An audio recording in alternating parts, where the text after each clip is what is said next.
నా దృష్టిలో non veg అంటే చికెన్, ఎగ్, ఫిష్, మటన్ ఇంకేమీ తినను.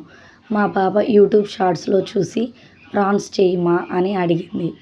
ఇంక తప్పదు కదా, మన పిల్లలకు చేసి పెట్టి సూపర్ మా అంటే అది మనకి ఈ వరల్డ్ని గెలిచినంత సంతోషం.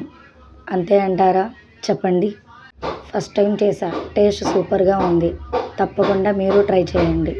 హీట్ చేసుకున్న ప్యాన్లో క్లీన్ చేసుకున్న ప్రాన్స్ని వేసి పసుపు, సాల్ట్ వేసి కలిపి ప్లేట్ క్లోజ్ చేసి వాటర్ ఎగిరే వరకు బాయిల్ చేయాలి.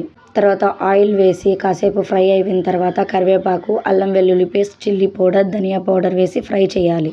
అవి పచ్చివాసన పోయే వరకు వేయించుకుంటే చాలండి. అంతే, మన ప్రాన్స్ రెడీ. సర్వ్ చేసుకొని లెమన్ అండ్ ఆనియన్తో తింటే అబ్బా సూపర్. అంతే. లైక్ చేయడం, షేర్ చేయడం, సబ్స్క్రైబ్ చేయడం మర్చిపోకండి. బాయ్.